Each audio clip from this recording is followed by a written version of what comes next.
We're here. This is tired. I think we're all mentally exhausted. Emotionally as well. It's been long. Yeah. Even with us coming out of quarantine in moments, it still feels like we're not on the other side of this at all. We're not coming out of quarantine. People got it fucked up. Yo, like 2020, we should have known it'd be a dub. People just wanted to go outside so bad they wasn't even thinking, but here we are now. This is a fact. This is a fact. I am Robbie Digital, aka the culture, aka the late one but the great one, aka I'm 32 and like a freaky 45. Michael Jordan major, bitches is hell minor. What up? I am Lion Goodman. I'm tired. Period. Sounds like period. a plan. Yeah, period. Like, just I don't have the nicknames. Like, I'm here. That y'all got me. That's a nickname. AKA you got me. There you go. You got me. That's good. There you go. You didn't even think you got one. Yeah, okay. Little Mayo, aka I can't even say I'm here. Bucket Queen, no name Stan account. We're here. We're not even 5 minutes in. We're not even 5 minutes in, and you already trying to push my buttons. Can we get to the matters at hand? And it's important that we pay respects to this tragedy. We hope that Oluwatoyin Salau and Victoria Sims rest in peace. Brutally murdered. Toyin, as she was known as, she was 19 years old. She had tweeted that she was sexually assaulted. She wasn't able to get to the shelter that she was staying at in time. And she apparently was picked up by the man, the monster that murdered her, that assaulted her, and he murdered her, as well as Victoria Sims that was discovered in the man's house. I hope he gets what he deserves. Crazy. Every bit of what he deserves. What he deserves. Absolutely. We also want to pay respects to Rayshard Brooks. He was the one that was sleeping in his car in a Wendy's drive-through. He was awakened by cops, wrestled with them, grabbed their taser, and fired at them as he was running away. He was then shot in the back, and instead of offering any type of life-saving procedure, he was instead kicked in the stomach by the cop who shot him as he lay dying. They burned that Wendy's down to the motherfucking ground. He was promptly fired. He has been charged. And the majority of the Atlanta Police Department, which is over half black, has reportedly or allegedly decided to not show up for work, which is why I trust no one in that fucking uniform, even if they have the same color skin. People always say, like, oh, go be a cop. Help the system from inside. The system is not meant to be fixed. It's not trying to be fixed. It likes the way it's corrupt and running like it's been. The police chief stepped down from Atlanta as well. Yeah.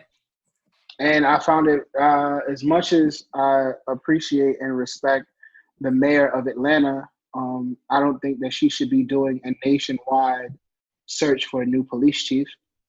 I think she needs to find a police chief from the community who looks like the community, that is the main problem we've been having in the first place.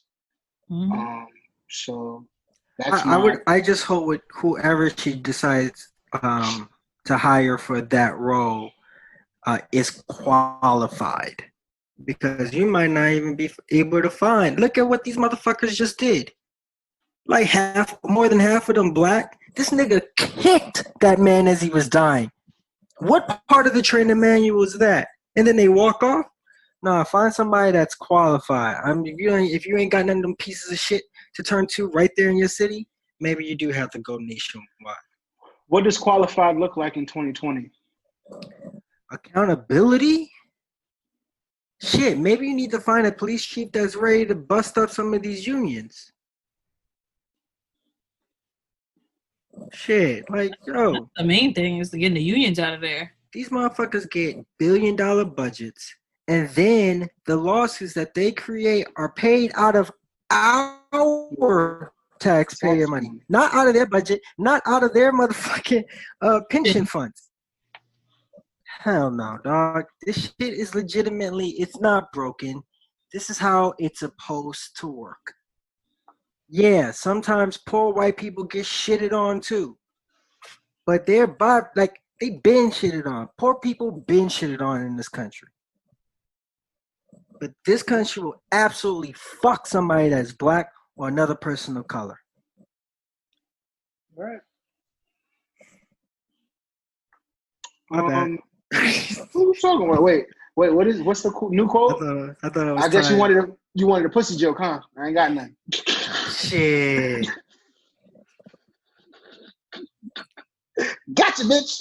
Anyway, so let's get into these L's. Baby girl, let's get into these L's. Not baby girl. I was like, Jesus. B Simone.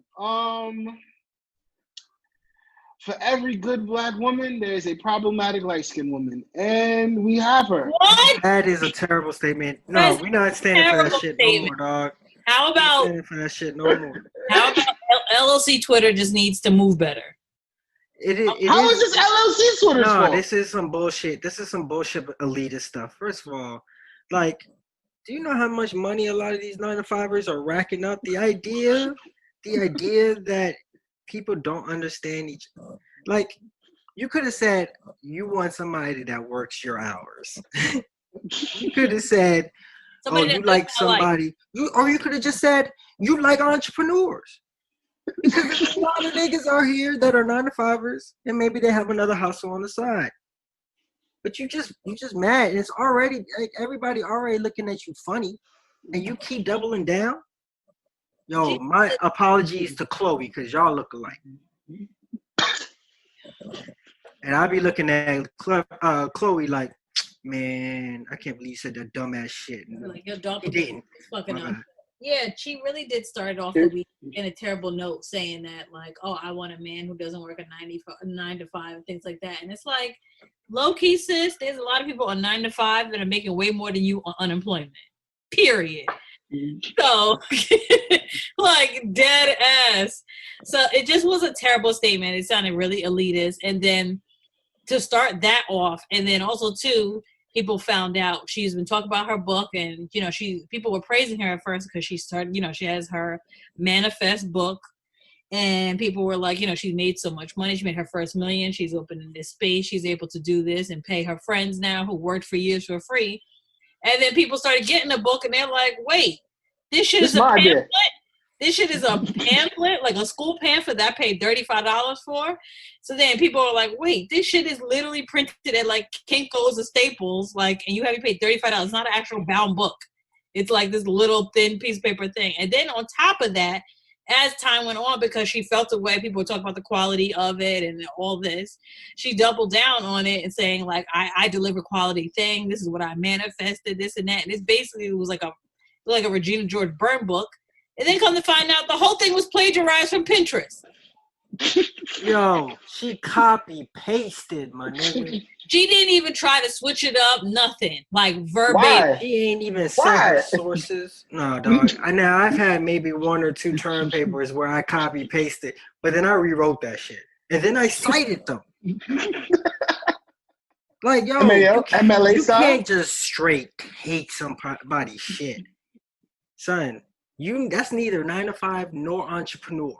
Maybe she thought Pinterest meant that it was a pinned idea. You could take it. That don't make sense by any. At least if you go plagiarize, do it a little better. Like, okay, do on some Jacquees thing. Like, I'm gonna plagiarize, but I'm gonna do it a little cooler. Like Corey Laser Controller. Like, I'm gonna plagiarize, but I'm gonna make the second version better. Like, you don't get plagiarized and it's still garbage. Like, you didn't even do anything to it. So she just also too, she tried to then, on top of once it got found out that the whole thing was plagiarized, she tried to blame it on the publisher, and the publisher is like, I can't plagiarize what you already stole. Like, I'm not here to fact check. I publish what you put out, and what you put out was something you stole. Don't put that on shit on me. So yeah. They can't even be accountable. What kind of entrepreneur cannot be accountable for their fuck ups? The ones that steal from other people. You're your own boss. You messed up. So what you supposed to do? Go in the bathroom with some Issa Rae shit and look in the mirror like, yo, how did you do this? I know, right? Yeah, maybe. Entrepreneur Twitter's looking bad because they just looking like they just want you to show up to these talks and these sister brunches and you spending 80 racks and these people out here with an AP and you're like paying $20 for something they bought for not even that for $250 on AliExpress.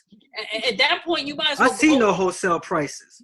You might as well go on BET and buy that miracle water from Peter Popoff if you're gonna be doing that. Like, you might as well. We just supporting any old thing.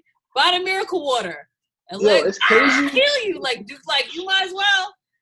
You know, it's crazy because I'm thinking to myself, if no one would have said anything, she would have ran off with the check, and then when we got out of quarantine, she would have been doing panels on her book.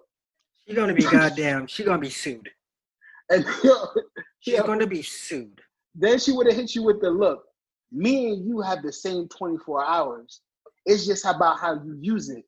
But my thing is, like, as much as she tried it, she learned the game from other people who did it. I mean, like, Karen Silver did the same thing until she eventually got to a point where she was able to legitimize her business by working with people. A lot of people have done the same thing she did, and now they get on TED Talks, and now they're in Fortune 500 companies. But a lot of people did what she did. So it's like, as much as she tried it, she learned the playbook from all the other alleged moguls we have now. Speaking about doubling down, she did. Speaking of people getting caught and doubling down, yo, I had to give Roger Goodell his L. I had to.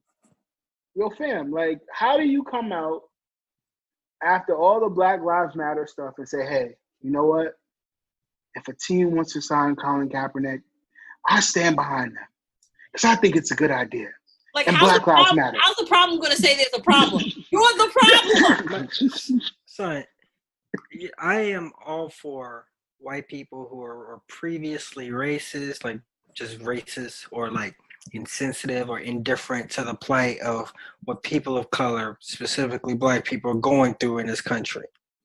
If you are understanding that this is like, no, this is a traumatic experience that an entire community in this country are going through, and you now realize it, I applaud you.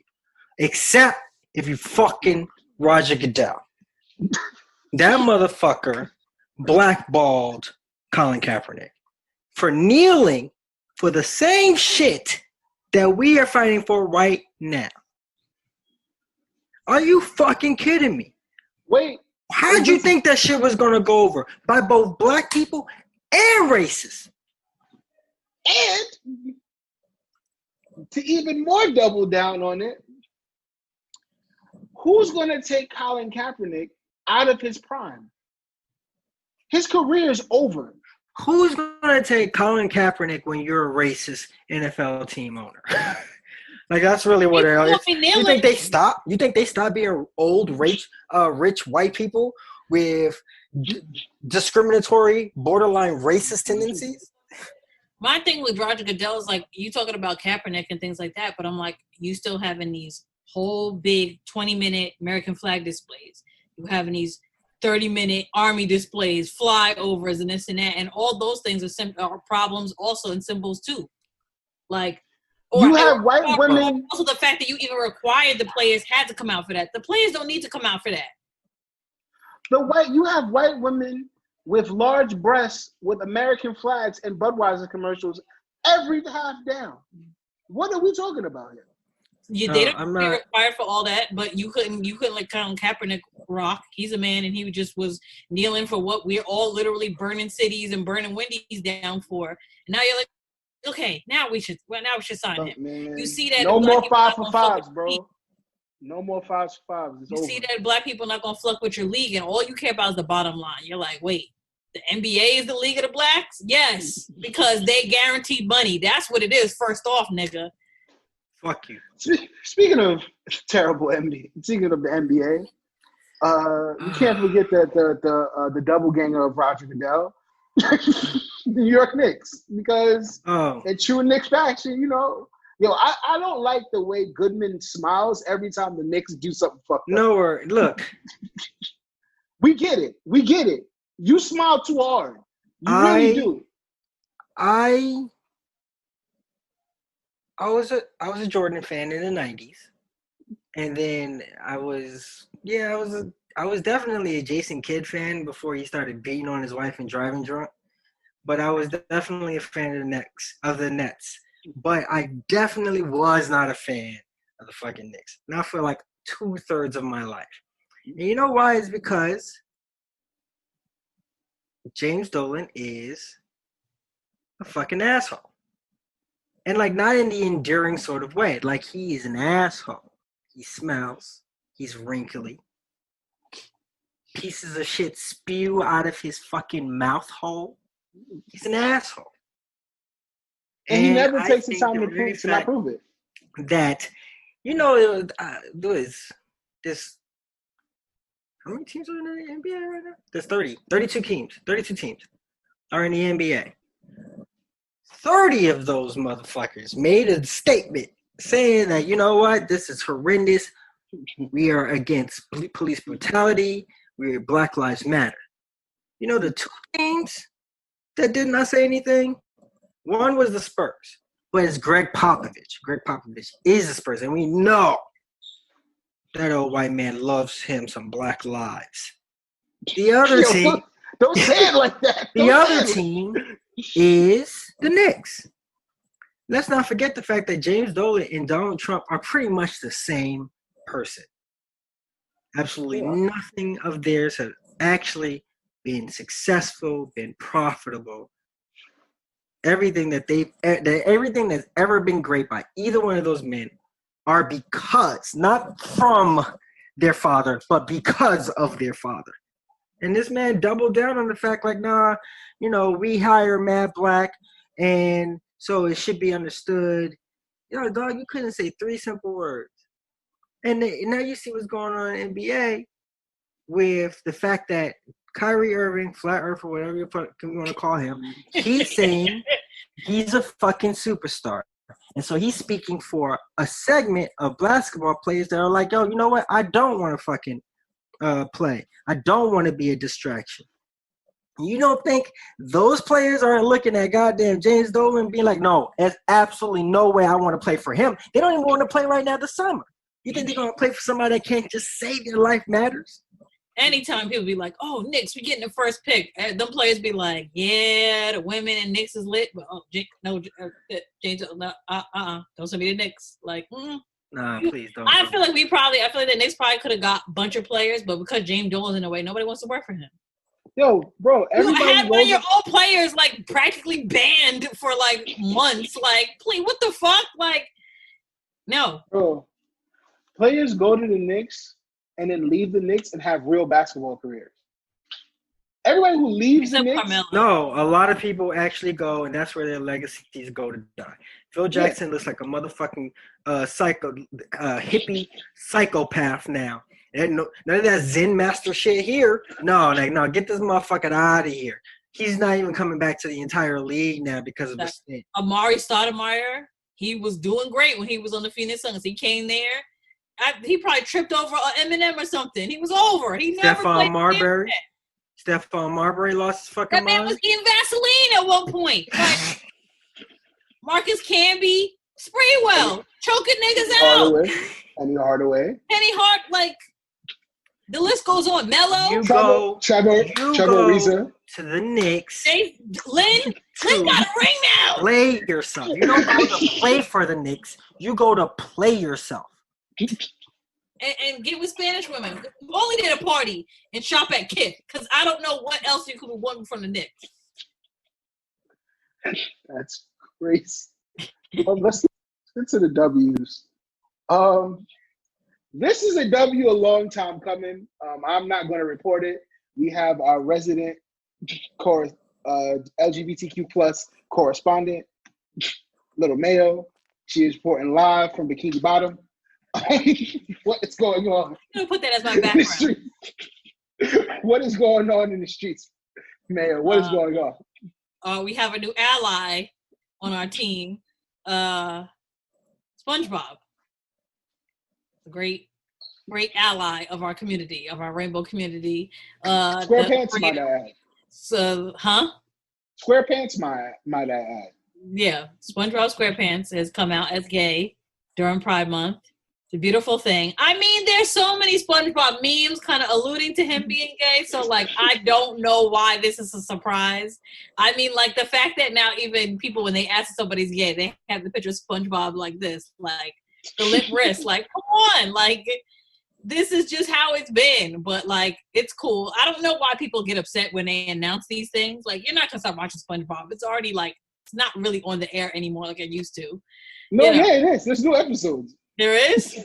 Yes. I just live off the memes. SpongeBob SquarePants is meme GOAT status, like, with the memes. Like, Mr. Krab changed the meme game, and along with half the other characters on SpongeBob. So, but like, the sweat in SpongeBob is still top 5. Exactly. The sweat SpongeBob, this SpongeBob.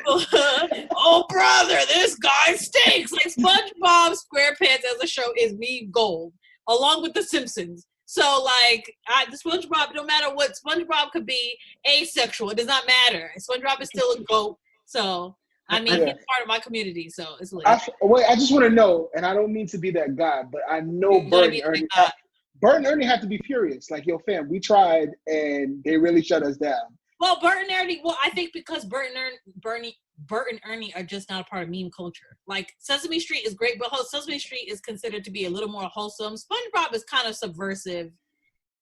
But they tried to express themselves, and PBS was like, I think it's great, but I feel like the more reaction to it, because people consider Sesame Street to be very wholesome, very, like, a non-politic. No, kind of like I think it's important. I know we were talking about this with Arthur. I think it's important. It's not. What are you talking about? Mr. Ratburn came out. Oh, I think that, like,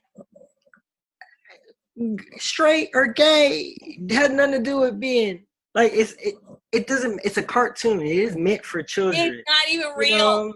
It's meant for children, and I think it is important to normalize homosexual love. Like, it's okay. It's okay for somebody to be attracted and to be in love with, like, it's ridiculous. It's like, and that's why I feel like Bert and Ernie is probably highly upset. Like, y'all let Mr. Ratburn rock, y'all let SpongeBob rock. We tried to come out, and Sesame Street was like, "You two niggas need to relax." I mean, that's what happened. They're fake characters. You can't tell a creator what to do with their characters. But I just think that this is great. You know, it's a fucking shame, because it's like, you know, looking at, like, I Love Lucy shows, past episodes, and how Ricky and Lucy slept in separate beds, and then all of a sudden little Ricky came about. Like, when Ricky ain't packing like that, dog. There's like a smooth 3 feet between them. But it's like 20 years, like, our kids are gonna look at us like, yo, SpongeBob was a big fucking deal.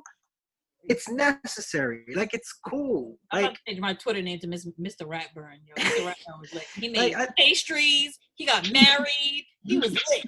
And I'm happy that it, like, especially against the homophobes and shit like that, because you've watched and idolized this character for a better part of 20 years. And now your whole world is shit, because you can't accept who somebody wants to love, who somebody is attracted to. Fuck you. Yeah, I'm kind of happy about it. I'm very happy about this. we have another W to a family I don't know why member. this is a W. This is more of a quarter dubs. You think so? Yeah, it's stupid. She's a member. She's a member of the family, and I think it's about time she get her just due. Aunt Jemima, and they need to change the name from Aunt Jemima to something else. Why is she getting a W? Like PepsiCo did this shit like 40 years, 50 years too late. Like, I grew up knowing that Aunt Jemima is a fucking mammy. Uncle Ben is a fucking magical Negro. Like, when are we gonna get that brown rice the fuck out of here? Oh, Mrs. Butterworth is Mrs. Butterworth. No, I give a shit. This is what I'm talking. Like Roger Goodell, I give a shit about this motherfucker renaming a syrup bottle. Like I give a fuck about Crayola and their shades of brown color pack and Band-Aid with their brown skin color Band-Aids. Hey, too little, too late, nigga. First and foremost, they act like black people. I would like a Band-Aid that lifts my complexion. I would. I don't know about y'all. Y'all don't have to live that life. There are a lot of black-owned ones that do that because Band-Aid dropped the motherfucking ball. But I don't know why these brands suddenly had the like light bulb go off. Like black people just came around like in 2017. Like black people been here for years. Like I don't like that. I don't think they like that. We should really change that. Like what do you think the new name will be? It took them to burn down a police station to be like, wait, black people are mad. Oh my God, they've been upset. It took somebody leaning on a black man's neck for 8 minutes and 46 motherfucking seconds to be like, damn. Maybe they got a point. Maybe they don't like Uncle Ben. No. Maybe there is racism, guys. But it is Uncle Ben. It's like, oh, he looked like the character Samuel Jackson played in fucking Django. Like, I don't even like Uncle Ben's rice. I like Carolina rice. Carolina rice. I know you a real nigga. I know you a real nigga. I never had Uncle Ben's rice. I know you. You the ops if you fuck with Uncle Ben, and not because of the fucking racist caricature, but because that shit is buns. It's buns, like bro, like Carolina rice. You might as well not even put it in microwave. Just use it to like get the water out your phone. Like Uncle Ben's rice has never been an option for black people. Like just use it to get the water out your iPhone and out of your products. Like enough. I just looked at the bag and I would always look like this can't be it. this just can't be it. We have a quarter bell. Let's go. I did not see this coming. I was very surprised. I was flabbergasted. I don't know why you were surprised. I don't know why you were surprised. Shocked. I was a little befuddled. Not gonna lie. God, you're dragging it, bro. All right, look. Jermaine Cole. All right, Jermaine Cole. You better said it because I had to intro it. AKA Young Simba, AKA Cole World, AKA J. Cole, AKA Forest Hill Drive. You know what I mean? It's a quarter of L's for y'all. I just got out of a conversation I was having about this nigga. And instead of talking about how everything that is going on in the world is affecting us emotionally and how some of that shit that's affecting us emotionally is manifesting, or how we talk about like how we honor the women that have been murdered by police in the same way that black men have been murdered by police. Let's talk about classism. Let's talk about classism. Let's talk about like how we treat people that live below or at or just above the poverty line versus how we glorify wealth in this country. We could have had all these conversations. No, you know what we're having a conversation about? This yellow nigga who took offense to what Noname, a female rapper, had to say when she's calling into question why niggas ain't stepping up and talking and using their platforms to actually educate others. Or at least to just tell their white fans, you know what, Black Lives Matter. My life matters. Not just my music, but my life. I think that and I say that, and this is my point. I'm gonna because I know y'all gonna argue about that shit incessantly for like 5 minutes. My point is that I don't know if J. Cole was trying to represent the niggas that don't respond well to being told maybe you fucking up a little bit. This is how you can brush up on shit.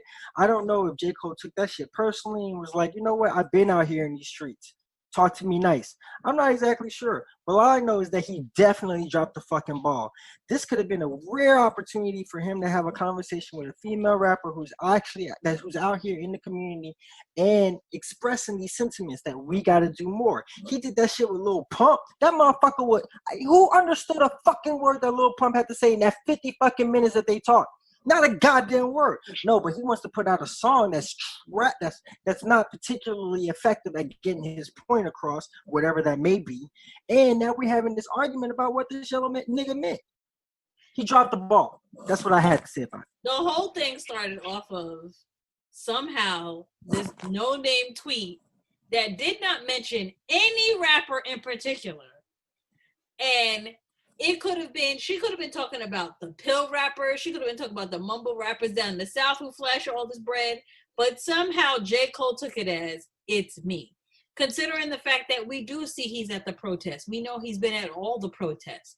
So I don't know why this less than 280 tweet affected him so much that he had to give her like 13 bars.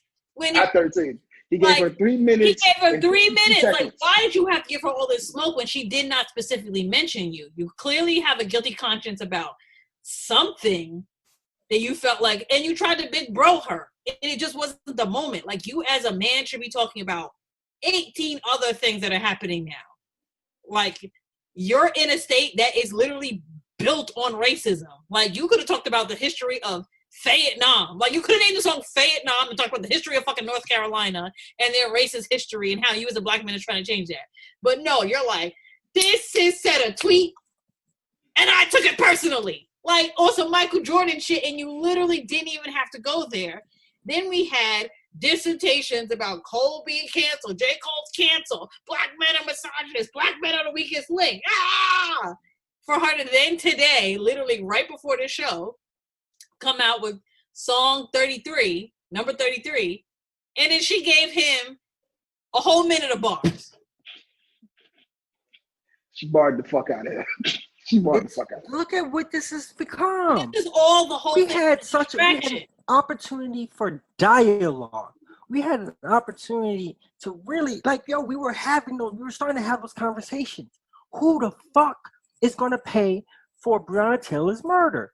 What the fuck happened to Toyin? Like, why did a 19-year-old child go through this? And now we here debating this? All right, no, I'm sorry. I apologize. It was unnecessary. Why is this the court of L's? Your boy took an L, and this is why it's the court of L's. It's the court of L's. I haven't even, as a defendant, I haven't said anything. We are the prosecution, apparently. I haven't said anything. I think the prosecution can rest. Prosecution done? I'm giving him an L. But I have one more point. But I'm going to let you go ahead. No, get all the points across because I want to make sure. No. I'm going to say before I give my opening statements. Before I give my opening statements, I need to make sure I'm good. You give your point, and I'll say the finale thing. Go ahead. First things first, rest in peace, Uncle Phil. Yo, I want to start there. This is why people don't respect Phil fans. We call y'all dream villains. Yo, dream villains. This is why people don't respect there. It takes a certain amount of intelligence to be such a fucking troll. Yo, that's what we tell. That's what dream villain fan. Any kind of rapper, get the dream villain. I let y'all speak, right? Why y'all coming at me? Just wanted to say rest in peace, Uncle Phil, for real. He called Aunt Viv a bitch. You really doing this? You gonna let me finish? Leading the witness. You're leading the witness. I think that it is paramount that we speak that the fact that there's a patriarchal society within the Black culture that marginalizes Black women and silences their voice. And that is a conversation that we need to have that we don't have. We put too many responsibilities on Black women to not only educate us, to teach us, to bear our emotions, to bear our feelings, to be emotionally understandable, to be financially forgiving, to lower their standards, you name it, we put it on Black women as a society, as a country, and as a culture. I think that when Noname made her statement, I think it was a very broad statement.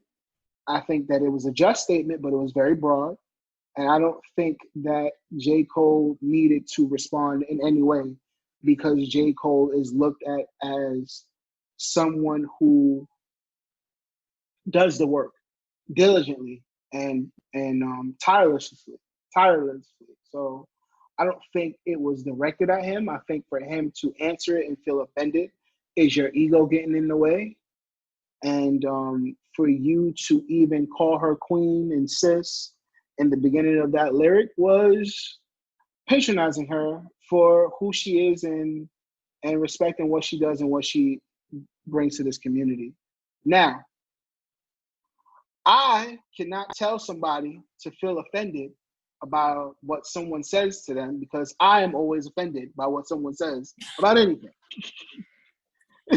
So, in that regard, I would be a hypocrite if I told somebody not to respond to something that they took personally, even if it wasn't directed at them because they are a person. J. Cole had every right to respond if he felt like that was where his feelings were, especially when you're someone who is doing the work. I think that this was necessary because we needed to have a conversation. I don't think it was the right time, though. I think that right now, to Mr. Goodman's point, we need to stay focused on the task of Black Lives Matter, and that's all Black lives as well as the whole diaspora of the community as we fight for reform, equality among the Black community. And then, in that moment, after we feel like we've achieved that, we need to do a serious inventory check on the Black community within itself. I think Mr. Goodman said something to me earlier in this year that was very profound. He said that a Black man in 2020 is constantly relearning and unteaching bad habits from other Black men. That is what it seems.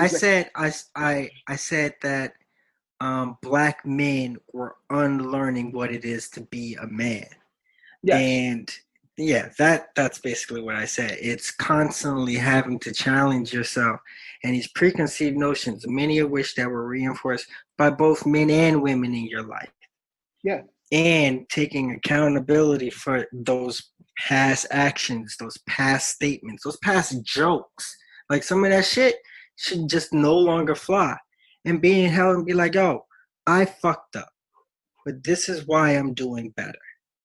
And This is why I'm holding others accountable and saying, yo, no, this ain't cool. Like I've had to have those conversations with men in group chats and being like, yo, this is a big deal. Why they making such a big deal over what J. Cole had to say? I'm like, why the fuck J. Cole make a big deal about what Noname had to say?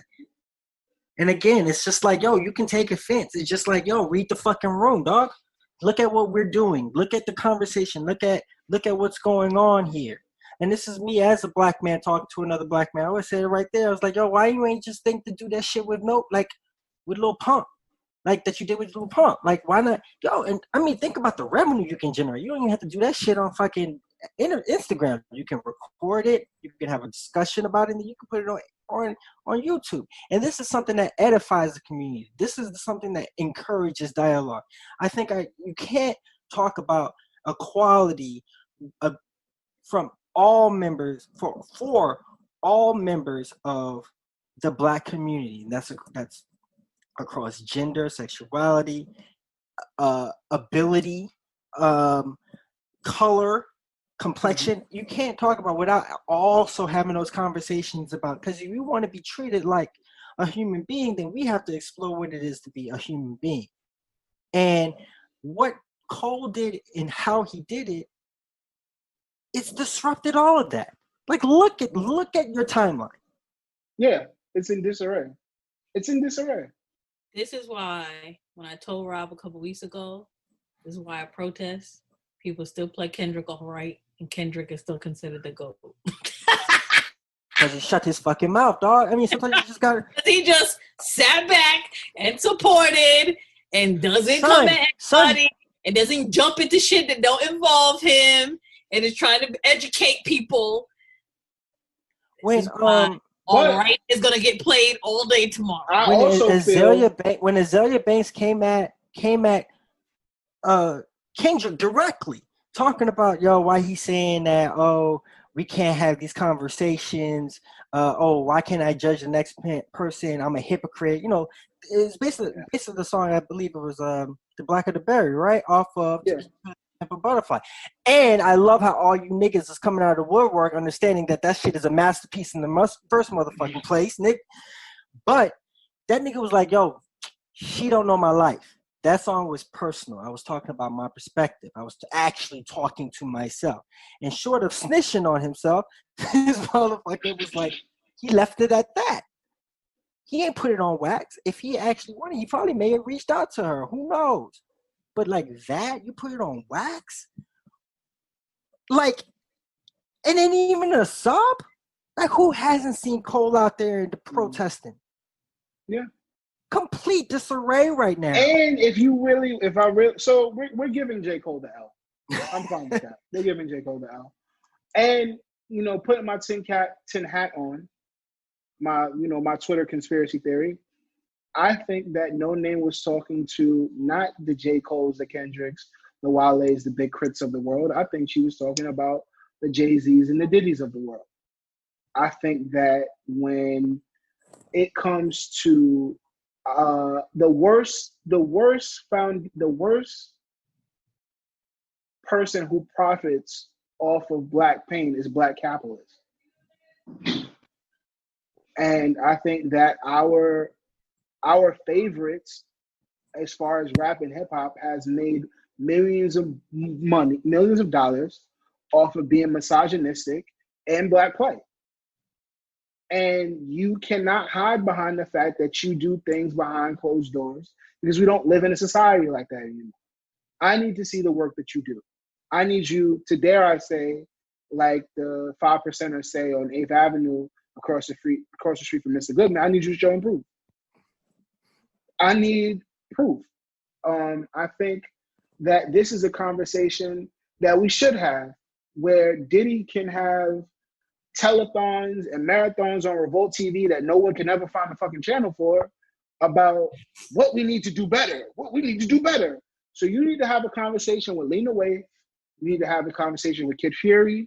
You need to have a conversation with J. Cole, Kendrick Lamar. You need to have conversations with the next generation of leaders. Because at the end of the day, yeah, Dave Chappelle's right. I don't give a fuck what Ja Rule think. That's fair.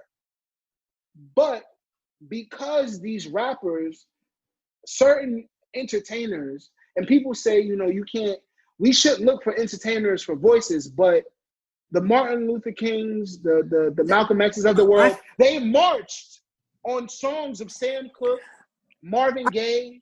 These people made soundtracks to movements that changed the world. So you cannot tell me that we can't look at these celebrities for direction when their music are the backbones of the change that we're looking for. Our entertainment class in our community has always been up at the forefront of representing the interests of black people. Sidney Poitier, Muhammad Ali. Go ahead, say his name. Richard, like Arthur Ashe, whose statue was just vandalized. With White Lives Matter spray painted on it in Virginia. Like, I understand if you don't feel like you're qualified to say something, but don't act like you don't have a platform. Dave Chappelle, and all he wants to say about, the streets are talking. Just listen to them. Joe Biden has said the same thing. Yo, these millennials, the Gen Zers, they're out. The Zoomers, I like calling them Zoomers. They're out here. They're out here and they're fighting and they're speaking on behalf of all of our lives. Then, if you don't have anything else to say, then use your platform. Retweet, like, post. You can do so many other things with your platform. And I don't think that is not too much to ask from members of our community that have succeeded. I don't understand how we celebrate these people as they're coming up and as they're growing, and then when they get successful, now we don't want to fuck with them no more. Like, they still matter. Their life still matters too. I mean, look, man. I think after this and what we're going through, we're gonna look at John Boyega. I think I said that man's name right. Completely different. Boyega. We're gonna look at that man completely. Look, nigga from Star Wars. He the only nigga in Star Wars. Besides, he's not the only nigga. Lando Calrissian. I said besides Lando Calrissian. The two, both of them. And AKA Chewbacca, because he may be black too. We can't prove that. Don't do that. Because them motherfuckers always forget about that nigga. That motherfucker be shooting down fighter jets, fixing the Millennium Falcon, saving your lives. And they be like, "Oh, Chewie get locked up. We'll come back get him." They blew that nigga up, and he still was like, "Yeah, it's all good, bro. I'm here, ready to fight for the cause." They were like, "Oh, they got Chewie. We'll come back and get him. Let's blow up the other side." Niggas kidnapped Chewie, and they got him 45 minutes later. Niggas didn't even say we should get him now.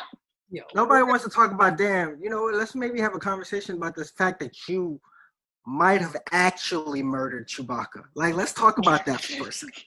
Because you blew that shit the fuck up for what? Like, what were you mad over? And then your man was like, "Yo, it's okay. Chewie knew your heart." What?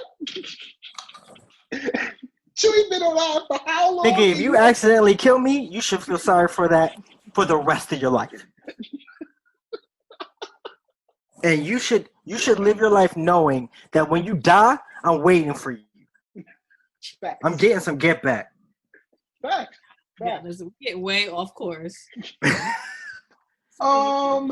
Okay, so wait, I just want to quote somebody who knows both of these people personally. Chance the Rapper, and I quote, "Oh my God, yet another L for men masking patriarchy and gaslighting as constructive criticism." I can't stand Chance the Rapper. I really wish someone would step on him. Yeah, you sound like a hater, dog. I can't stand Chance the Rapper, bro. Because he always conveniently Chance Life Matters too. Oh, really? He knows both of them. I guarantee you that there's more people that know J. Cole than Noname, but there's a lot of people that know Chance the Rapper, and he's standing up for his people. All right. Fine. Let him have the hill. But I just don't like how he ever so conveniently always comes out of nowhere and puts his 2 cents in, but he couldn't put a whole $1 in to that bum ass album that he made. But whatever. Fine. That was a bad album. He knows now. He knows. Excuse me. He knows. What's the problem? Why didn't he know then? So, for the same reason J. Cole didn't know that this song was not it. He has nothing but homeboys in the studio. There we go. Sometimes you need that nigga to be like, "Yo, you fucked up, dog." Is J. Cole the exact false prophet that he rapped about? You can have that conversation with your dream villain fan. Exactly. Like get on Reddit or something and have it with a Dreamville like fan board. Like, come on now. And I just want to point out the one person who I really paid attention to in the midst of all this was Ari Lennox. I don't think Ari Lennox wants to be on Dreamville. For another day. Yeah, that's enough. We'll wait for her blow up whenever that blow up comes. Like I said, in 2 minutes. Y'all guys, look, I have something to say. Yo, you gotta relax, dog. Yeah, you can argue about that on Dreamville stand boards. You gotta relax. Yeah, I'm ready. Let's get into new music. BET Awards have announced their nominees. Wait, I know. I'm inserting this, but Run the Jewels' new album is incredible. I have mixed emotions about it. It's okay. Okay, that's all I had to say. We can discuss it later, next time. Yeah. When we have more music to discuss. Yeah. Let's get into it. BET Award nominees, Album of the Year, Lizzo, 'Cause I Love You, Megan's Fever, Homecoming Beyonce, Her, I Used to Know Her. What do we think? Kirk the Baby, and Please Excuse Me for Being Antisocial. Give it to the Baby or Roddy Ricch. I can see either.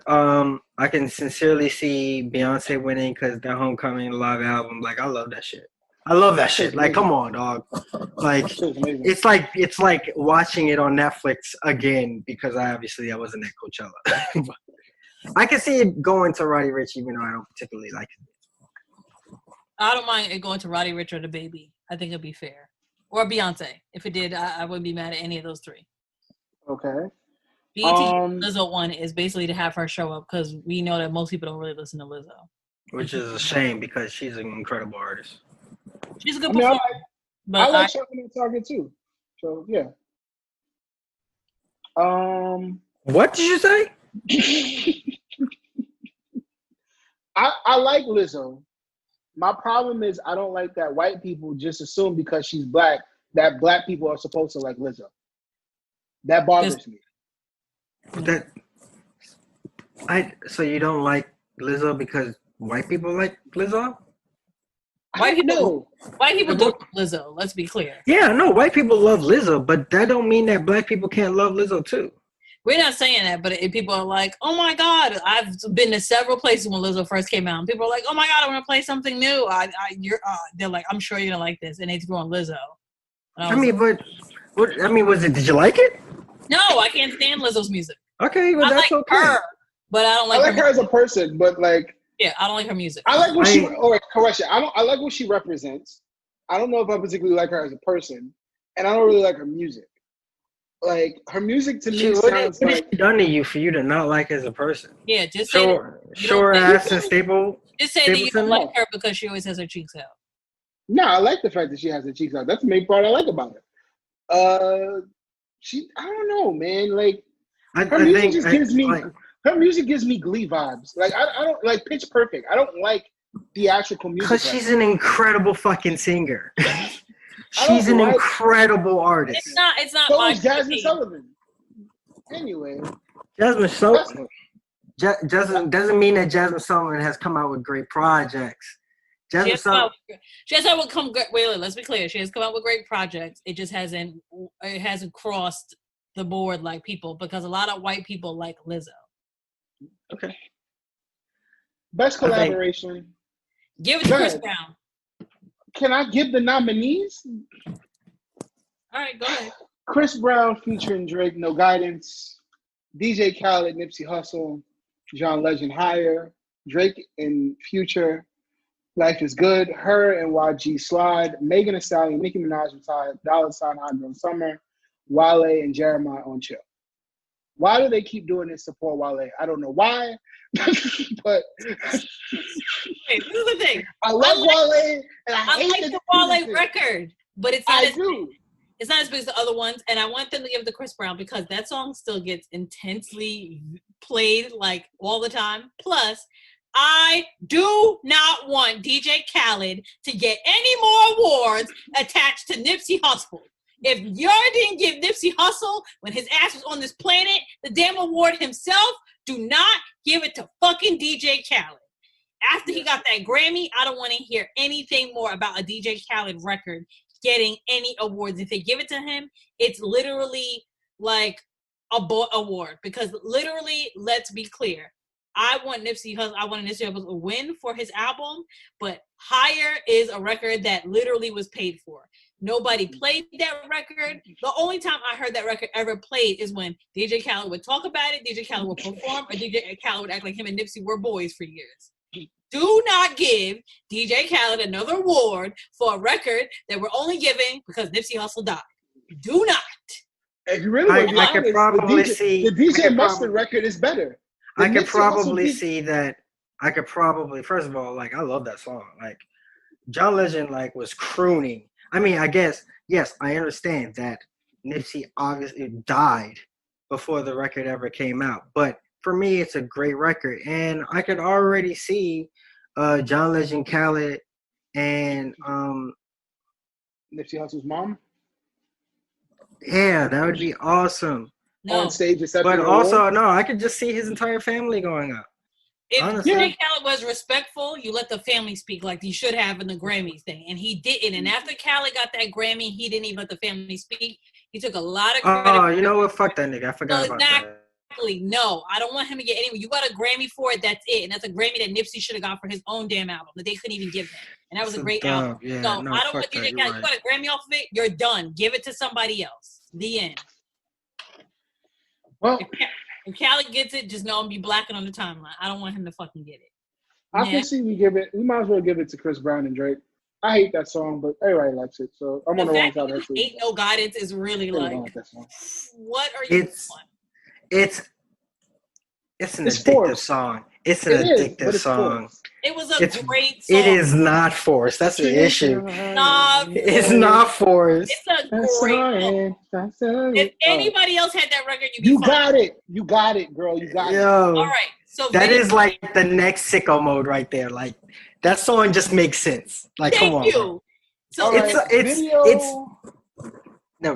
you, Digital. It's puppy dog patriarchy, I know, but it's like it's a great song. Thank you. Video of the year. Video of the year. Chris Brown, No Guidance. Drake Bop. The Baby Bop. That's it. That's all. DJ Khaled, Nipsey Hussle Higher. Doja Cat Say So. Megan Thee Stallion, Nicki Minaj, Ty Dolla $ign, Hot Girl Summer, and Roddy Ricch, The Box. The only video I've only seen is No Guidance and Bop. Give it to the Bop. I can see it going to Bop. I give it to Bop, but if you give it to Incel Cat, I will literally fucking rage. Do not give that fucking feat show in Incel no goddamn award. Black entertainment. Honestly, the likelihood of her winning anything at this point right now, like, is slim to none. Yeah, get the fuck out of here. Maybe in the Grammys or American Music Awards. Best or actress. Billboard Awards. We're into new media. Yes. Best Actress, Angela Bassett, Cynthia Erivo, Issa Rae, Regina King, Tracee Ellis Ross, and Zendaya. I want to give it to Zendaya because Euphoria was amazing. It was. But did black people watch it? Yeah. Us three watched it. What the fuck are you talking about? We're upper echelon black people. No, nigga. A lot of black if you people watch HBO, you watched. You watched that fucking show. And I can honestly... Dad. I'm waiting for season 2. Let's go. Okay. That Zendaya. That she acted her ass off in that. So I can see it. It could probably go to Issa because Issa was in those 2 movies. She's in 2 movies, as a male, and then Insecure season 4 was incredible. It could probably go to Tracee Ellis Ross. I mean, she's America's mom now at this point. Blackish is here to stay. Yeah. I'm gonna give it to That's it in. All I know is that really independent movie that never got a release date. Like, what was Angela Bassett in over the last year? I don't even know. They literally just want to give her awards. Cynthia Erivo was incredible in that Outsider shit. That shit was terrifying. Best Actor, Billy Porter, Eddie Murphy, Forrest Whitaker, Jamie Foxx, Michael B. Jordan, and Amari Hart-Harwood. Just give it to Billy Porter. I can see it going to Amari Hart-Harwood. It's going to go to Ghost, nigga. It's BET. I feel like emotionally, I wanna give it to Billy Porter because he's gonna be dressed better than everyone else there who's nominated. So he will accept the award a lot better. Like, I mean, I'm being real. Like, Jamie Foxx carried Just Mercy. And Eddie Murphy was incredible as Dolomite. Facts. Incredible. That was the most amazing comeback. That was great. It was. I don't know why Michael B. Jordan is on this list.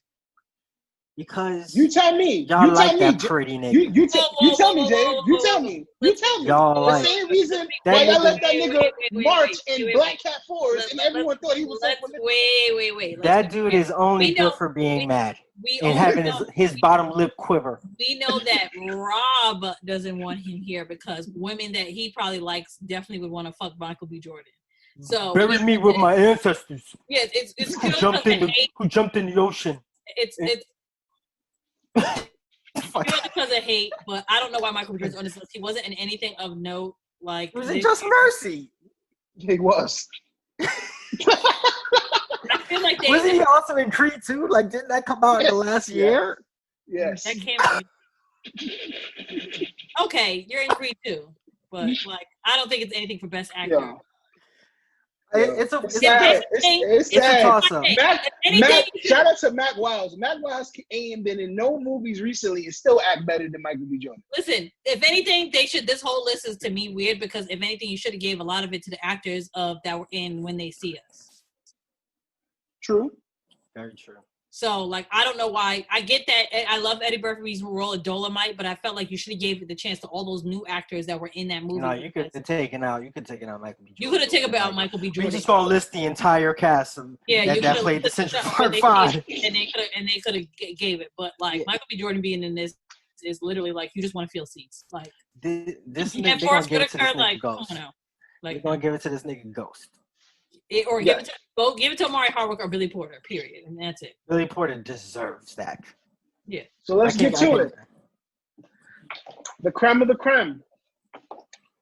Dave Chappelle had 27 minutes of consciousness and titled it 8 minutes and 46 seconds. What do we think? You can start off. I think it is. I think every couple of years there's a comedian that really transcends time. Too much. I see where you're going. And Dave Chappelle, I'm a gassy here. He consistently does this. I think that at this point he may have single-handedly sketched out some of our favorite Black comedians with this one moment. I think he has put himself in a class of his own. I think it was beautifully done. I think it was well thought out. Of course, there are some things that were left out unsaid, and I do feel a way about that. But of course, I don't know when this was recorded. But it was recorded. They said it like it's recorded like 2 months ago. Yeah. Like it was during quarantine. I think I just think it's amazing. Like he really touched on some points that I think were extremely profound, and his point of view was amazing. I think he did an incredible job. That's it. That's all I got. I enjoyed it. I really like there was something cathartic about it because he was just talking. It felt like he had notes, and then it seemed like it just kind of became a train of thought with some things that he just had to say. And I agree. You said every few years. I think that he that's a once in a generation talent. Like his brand of comedy kind of really I would say defines what we consider Black comedy today. Like Chappelle's show was really important to like American consciousness, and I thought like some of it was just him kind of talking, like him tying in 846 to the time that he was born, and he made another reference to when like his birthday in the show, and I tying in the fact that we are living now in a reality where social distancing is here, and then giving out the Chappelle show mask and having everybody seated. No, it was recorded 2 weeks ago. Like he recorded, he based it on. I'm sorry, it was like recorded. George Floyd. Yeah, and so like for him to do all this and then bare his soul, honestly, and talk about I don't agree with everything. I do think that celebrities should use his platform. He used his platform to talk about these things. So even as he kind of made fun of Don Lemon, he was expressing his support for Black Lives Matter.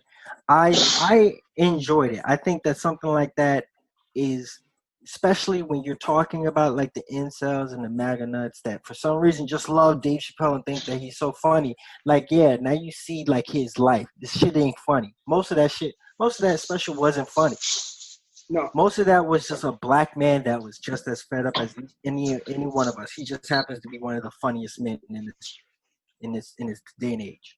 That's I thought it was good. I'm not going to act like it's like the most profound thing that happened and things like that. He uses his platform that he actually has to do what we want people to do.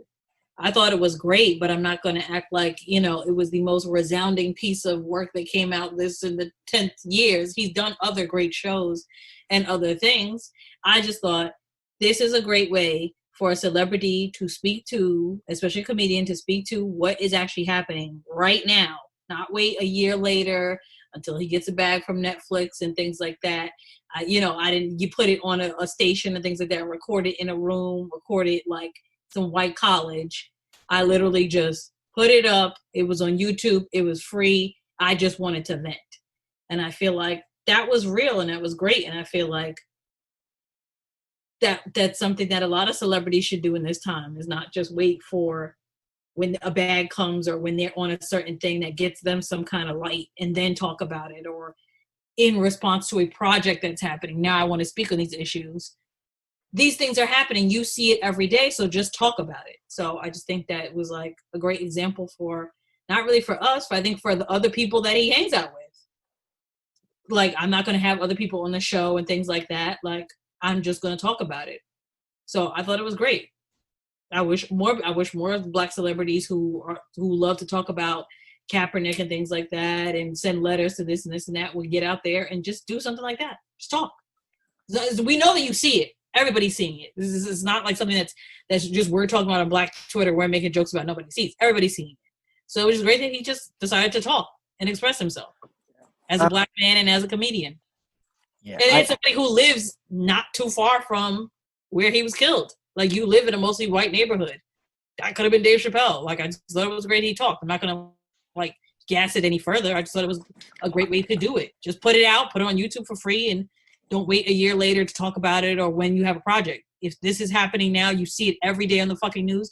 The only thing that's happening right now is Corona or whatever case is going on with George Floyd or whatever, this whole thing of the police state we live in and Black lives.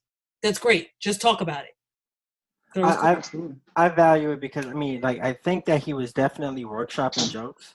So yeah, it wouldn't be as funny. But for me, when I look at somebody who is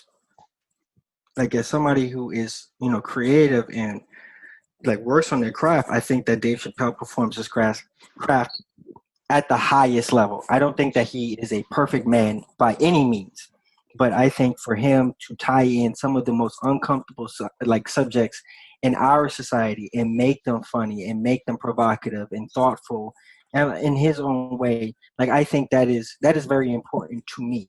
And so for him to put out something this kind of raw and emotional, it is profound to me, because that's the type of impact that Dave Chappelle has had on my life, on my outlook. One of the most important quotes, that I've ever heard is just him casually asking Oprah in 2006 or something, what is a Black man without his paranoia intact?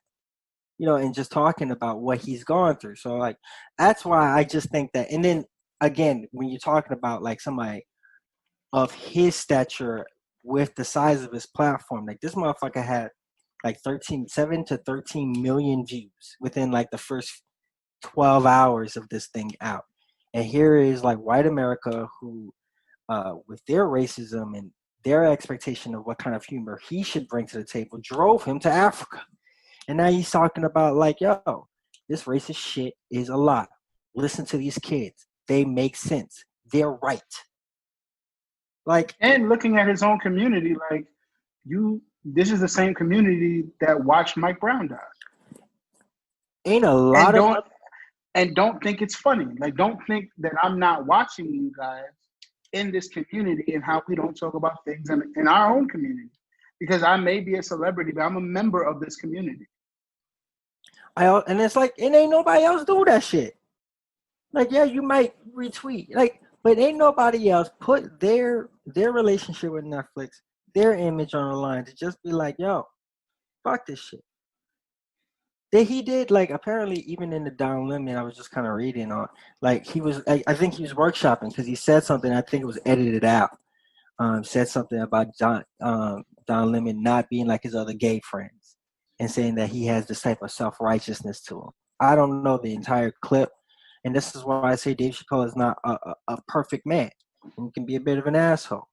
He could probably just be an asshole. But, like, comedy is uncomfortable sometimes, you know? And, like, a lot of people don't have to find him funny. Some of his shit is but, like, I've grown to appreciate him because of the craft.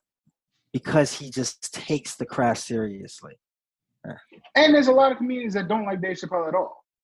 They can't stand him. But I think it's the same thing as the reason why basketball players don't like Michael Jordan. Or LeBron. I'm better than you. No, I'm not putting LeBron in that circle, but Michael Jordan, sure. I mean, Michael Jordan never took an L in a championship, but that's just me. I mean, everything as far as we know, he took Michael Jordan never stand for social justice until a month ago? Basically.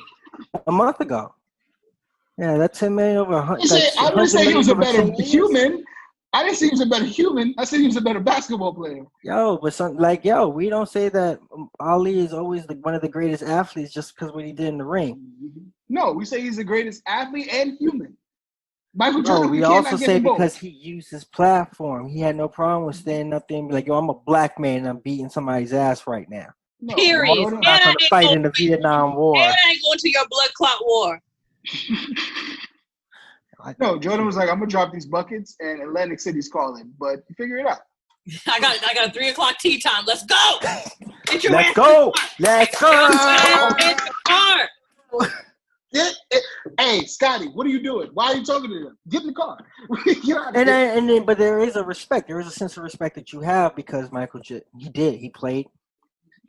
played at the highest level. You know, of course. The highest. When you're talking about somebody like, like Dave ain't really.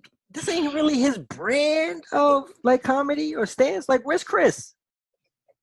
Chris, like, this is Chris's thing right here. You love talking about how shitty. This is like y'all like my braids, y'all like my plaits. I'm out here. I'm a nigga like y'all. Fuck with me.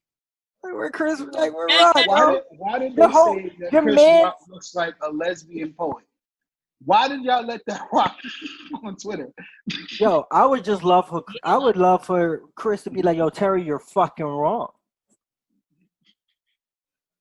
Me? Yeah. Terry Crews is a wild boy. Jive ass fucking turkey. We ain't even gonna give him out because he's a corn. First of all, I'm not calling people jive ass turkeys no more. Thanks to you, I call everybody shiftless niggas now. I don't know why that sounds good to me, but you are a shiftless nigga. There is something like that cuts about being called shiftless. It is. I told my therapist, I was like, nah, he was acting like a shiftless nigga. And she said, excuse me, Mr. Williams, what did you say? I said, he was acting like a shiftless nigga. He said, you know what that means? No, but I like it. It makes me feel good when I say it. So, yes. Reporting from Nike.com. Go Portland. Talk about it. Oh, I guess I am Uncle Portland now. You are Uncle Portland.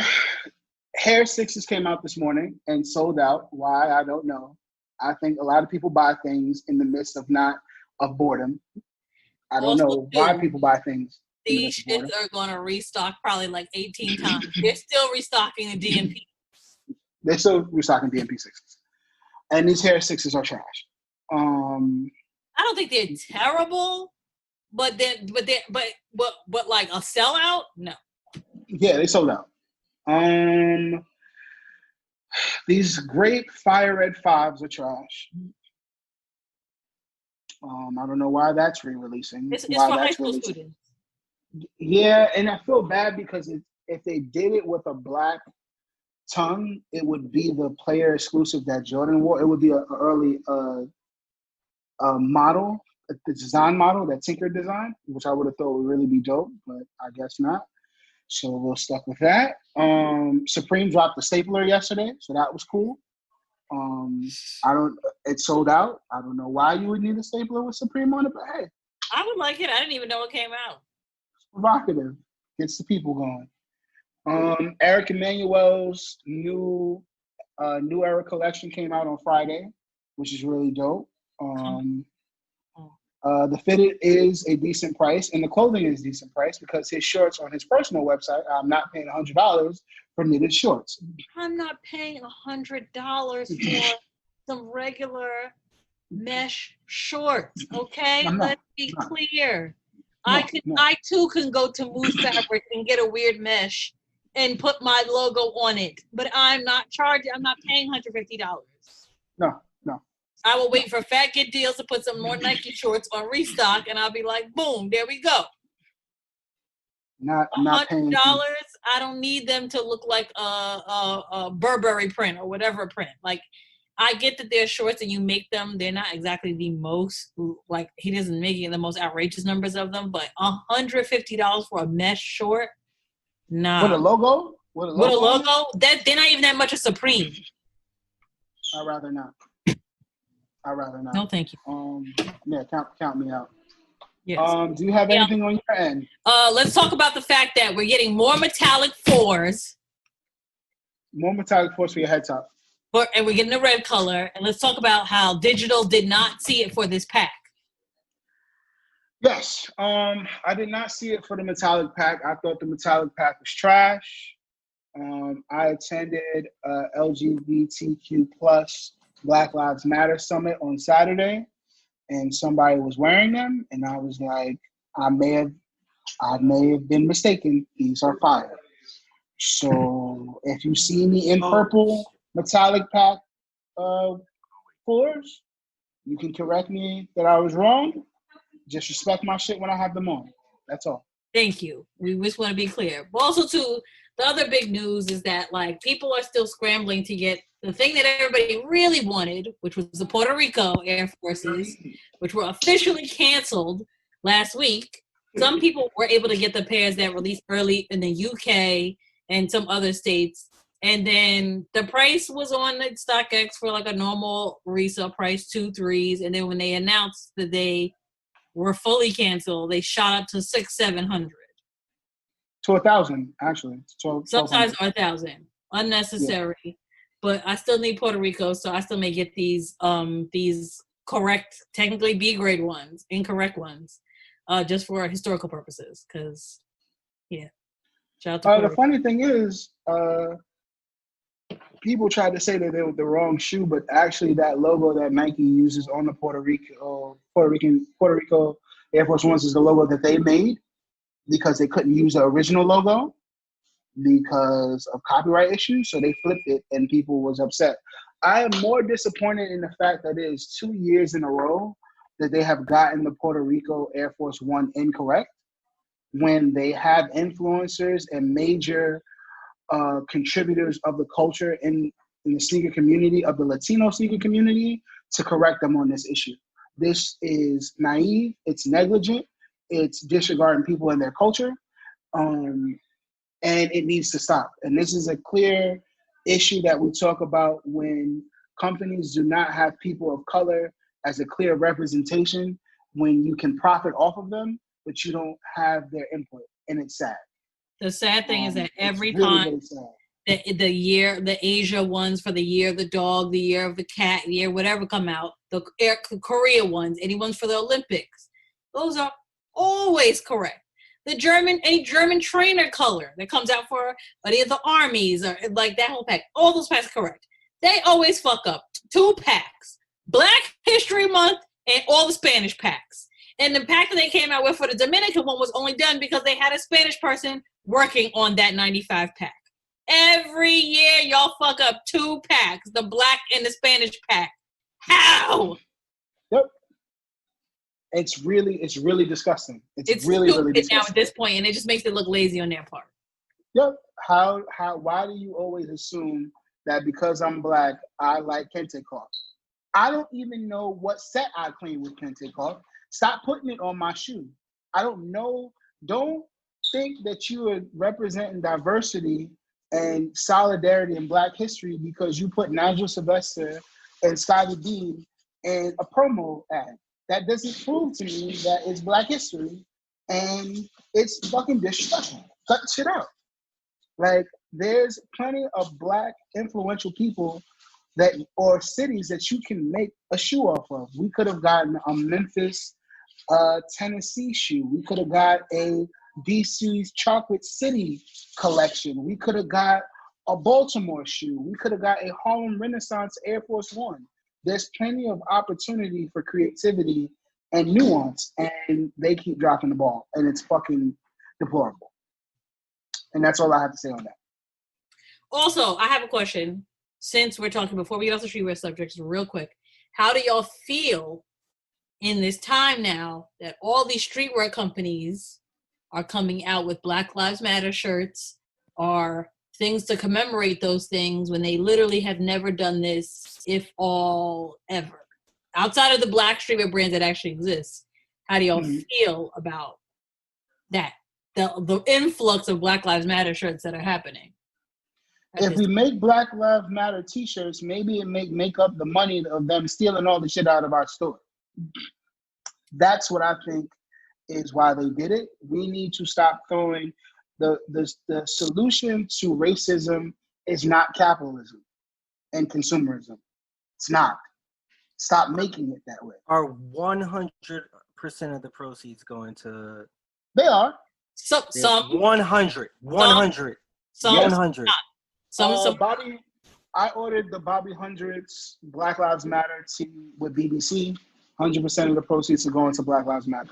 If 100% of the proceeds, if you make one dime off of this shit, fuck you. Yeah. And if we really want to let's call a spade a spade. Kif's t-shirt is ass. Period. It is ass, my nigga. It is ass. It is a 2-pack of ass, my nigga. A 2-pack of ass.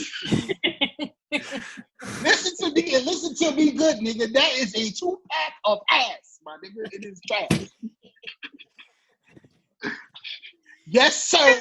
That nigga spit. Yes, sir. Yes, sir. It is duty.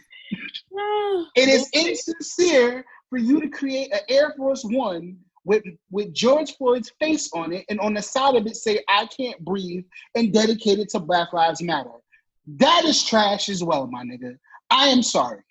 I am tired of these companies profiteering off of Black people and Black plight, and then saying in turn it is for Black people and Black plight.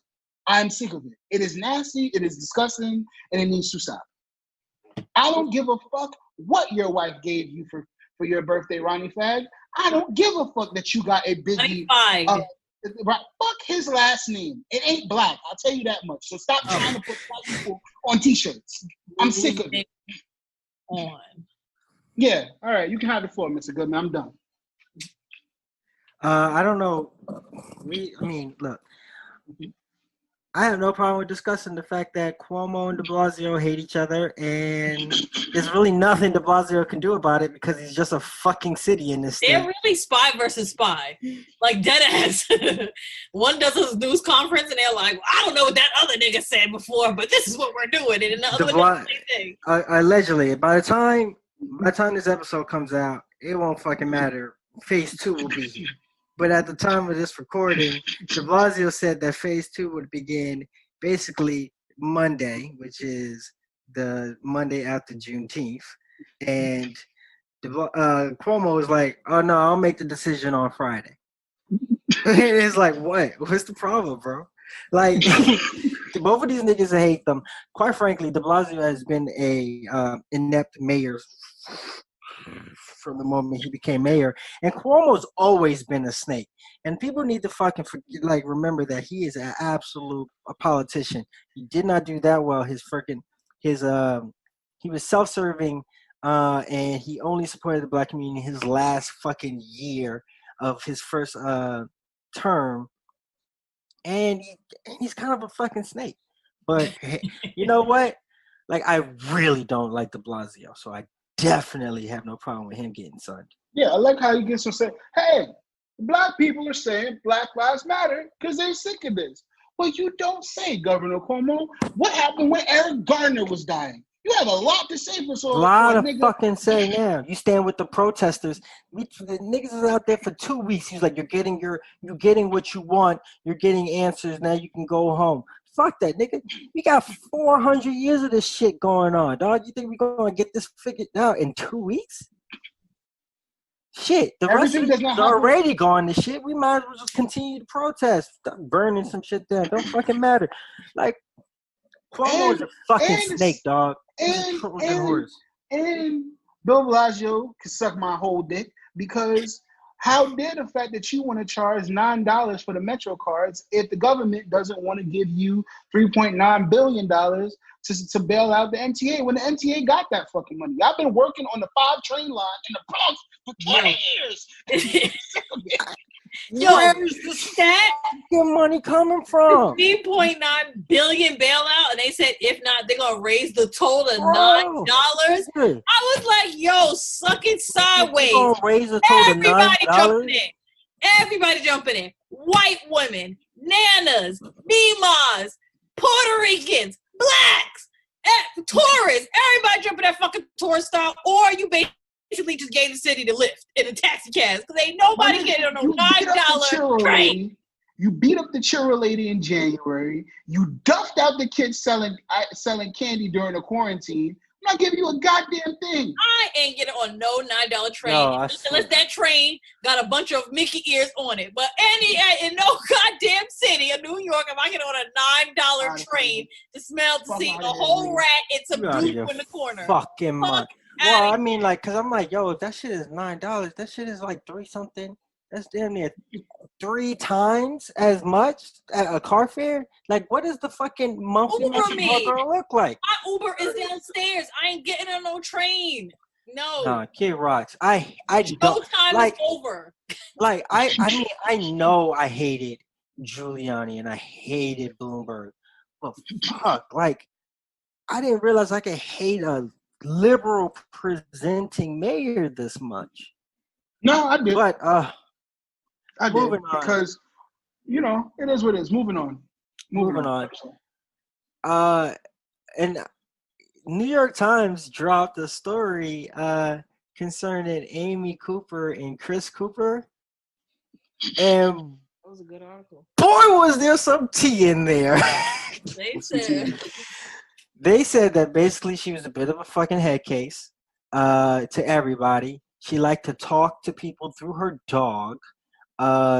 She got upset with an elevator being shut down and barged into the security office and then was told, like, you have to leave. Like, you can't be in here. Sound about white. Somehow felt that she was yelled at and was maneuvering to try to get him fired, the security fired. This motherfucker, she's paid $65,000 for a married white man who looks like the bottom of my foot, literally my foot, not just like I can show you the bottom of my foot and be like, yo, this nigga, like I could do it. I'm gonna do it. Jesus.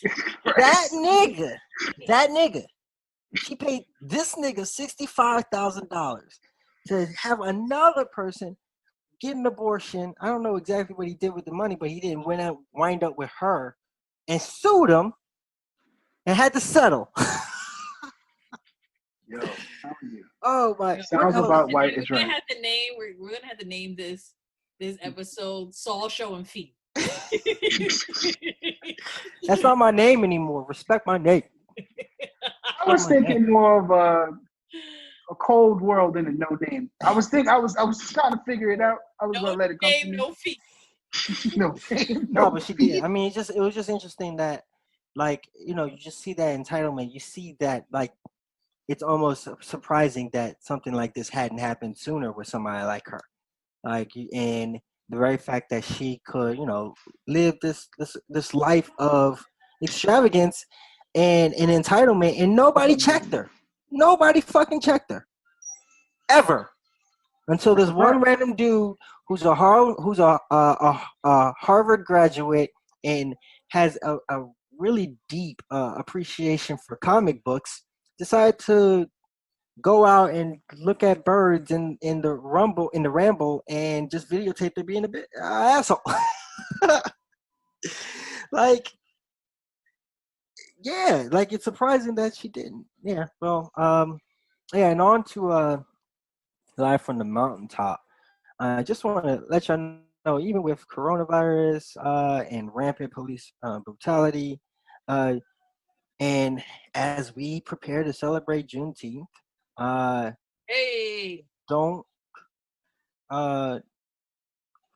neglect the fact that Trump signed an executive order using emergency powers to gut the Endangered Species Act, Clean Water Act, the National Environmental Policy Act, and waive the requirement for environmental review for construction projects. This man is evil. Like, you don't say. Take the very fact that he's a racist and a sexist and a predator and just an overall bastard. Like, he has no problem with also destroying our planet. Like, he's an evil man. He's an evil man. And also, says all this to say that water is wet. Yes. Well, I'm glad today that he didn't get to reform DACA. That was overturned. Oh, yeah, we should have talked about that. So, like, I'm glad that he wasn't able to get that, because that would have displaced thousands of people who have lived here for years. So I'm glad he wasn't able to do that. And he's been pissed about it. He's been on the news ever since earlier this evening when they announced that they wasn't overturning it. So, because he thought, like, he thought he could rig the game. I'm gonna put Kavanaugh, these other weird people in this Supreme Court and this justice, and they're gonna push everything through. And he sees that it's not that easy, and it's like, yeah, you can't rig the game on both sides and think it's gonna be sweet. Like, nah, you catching it either way. You can't be the bank and collect go and collect $200. You can't do both. Facts. You can't be the bank and the robber. Choose one. Yeah. I also want, besides DACA, but the court also expanded LGBTQ rights. And they did. Well, they did take them away. Huh? Well, they did take some away. Wait, what? So what did they take away? They took away, with healthcare, people who identify as different than their biological race. That is no longer allowed. He took that privilege away, while the other one was able to be, when it comes to the workplace, he did take that away when it comes to health and insurance, that people cannot be treated as their newer gender and how they identify. They have to be treated by whatever biologically they were born as. Well, I mean, it's possible that we'll probably, like, in the fucking generation, be like, let's revisit this. Yeah. But it's been really interesting, like, observing Chief Justice John Roberts. He's a Bush appointee. He's conservative, and I don't know if he's just trying to be like, yo, fuck Trump, like, or he's actually,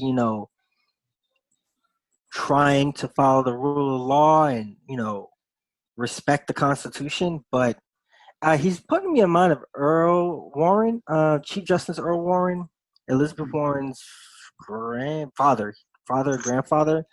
He was also a conservative appointee. He was the one that oversaw the court for Brown versus Board of Ed, which was the case that spurned the civil rights movement. So we'll see. I mean, like, it's very interesting that they handed 2 L's to, Trump. It's really interesting. Yeah, it's basically a back and forth. Right back. It seems like. Are we just not recording right now? No, go ahead. Continue. I'll be right back. Continue. I'll be right back.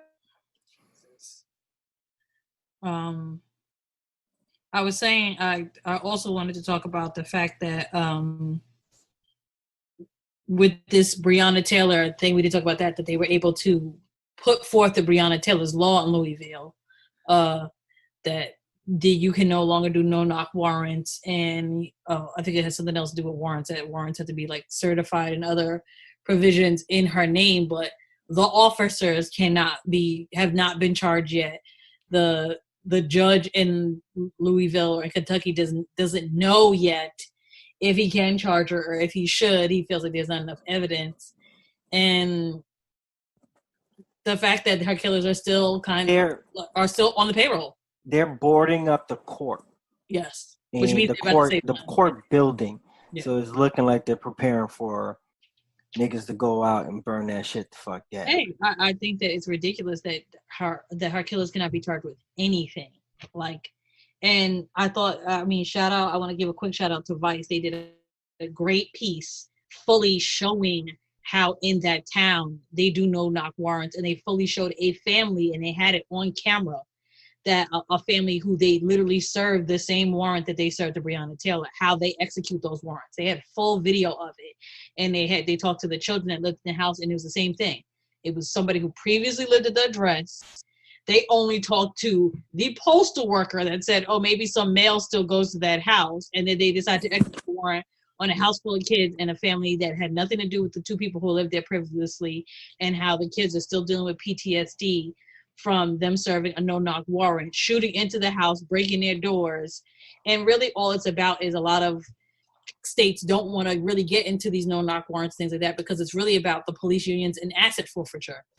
A lot of these police stations get a lot of money off of literally going into people's houses and taking their assets and then having them to have to pay the state or go through legal hoops to get it back. A lot of police departments, on top of their inflated budgets, almost have sometimes $1 to $5 million in surplus from simply executing warrants and taking stuff out of people's cabinets. It's disgusting. Cash, it's disgusting. Wallets, jewelry, TV, houses, their cars. Like, there's so many people that a lot of times the cops will come in, knock on their door, knock over their house, break their toilets, break whatever furniture. And that cost is on that homeowner. Yep. And it's the homeowner's fault cost to try to get a lawyer to try to apply to get back the assets that they stole, even for a mistake. The system is broken. I mean, it's against, poor people suffer. Poor people definitely suffer, but it's made to target. They just do all the shit to black people, to the black community, or poor communities. It's the most disgusting thing I've ever heard. I want to follow that up with, there has been this push. Cops was canceled. Live PD was canceled. I also want to say, because A&E has severed their relationship with Live PD, and I think that was actually important because they witnessed. Apparently, they recorded a one of those on those ride-alongs. They recorded a man essentially being tasered to death. And they deleted the footage. I don't know what that, I can't substantiate that. But I also want to say that Viacom CBS has terminated their relationship with Big Fish, which also means no more Black Ink Crew or Love and Hip Hop. Really? Yeah. When was this? Today. Maybe 2 days ago. But also they produced Sweet Jesus and Cartel Crew, but I never watched that show. But yeah, I can get rid of that.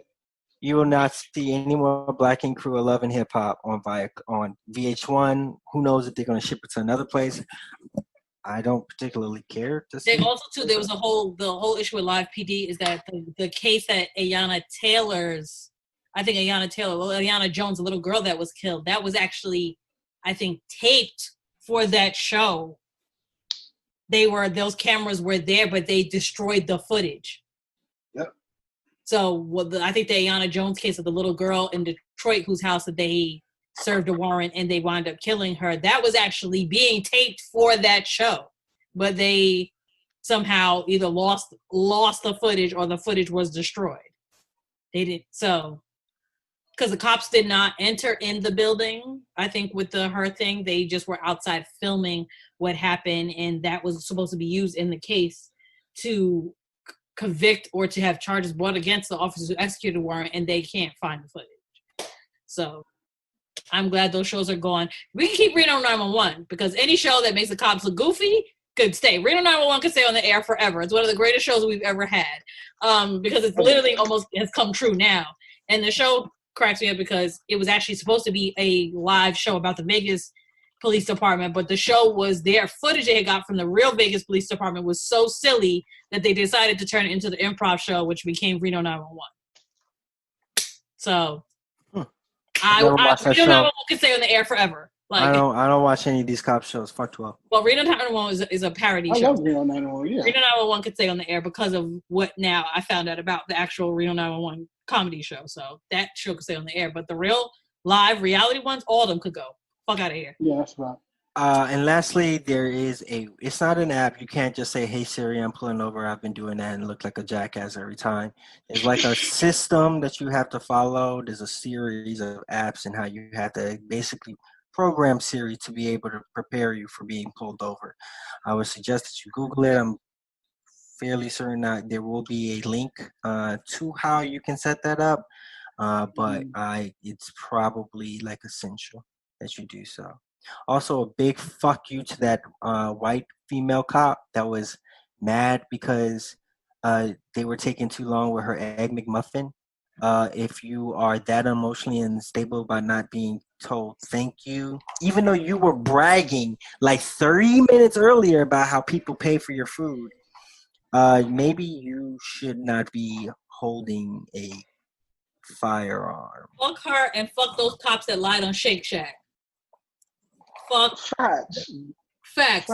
Shake Shack ain't never heard nobody that chicken sandwich is still the wave and the lemonade still cracks. Fuck them cops. Because every time they complain about their food, it always comes out to be a damn lie. I don't know what's worse. Police unions or police social media accounts? Both. Both.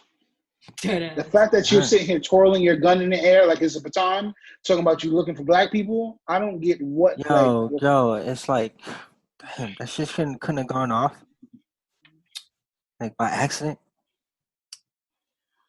Let's. All right, Insecuring finale. I mean, I'm sad. I mean, we love Insecure. We love to argue about it. It's great timeline fodder, but all great things have to come to an end for a season. So yeah, not being a parent.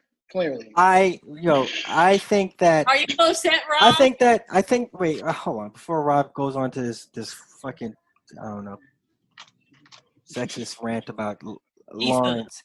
No, about the whole situation. I did not see that curve. I mean, I saw like everybody was talking about it, but for them to go that direction, I thought that was brutally honest. Like I can understand why Issa felt like that. Like, yo, like she signed up to be in a relationship with you. She didn't sign up for you to have a kid with your ex that's gonna keep, like, it's okay. Like, it's okay if a woman doesn't have to deal with that. And conversely, a man doesn't have to deal with it.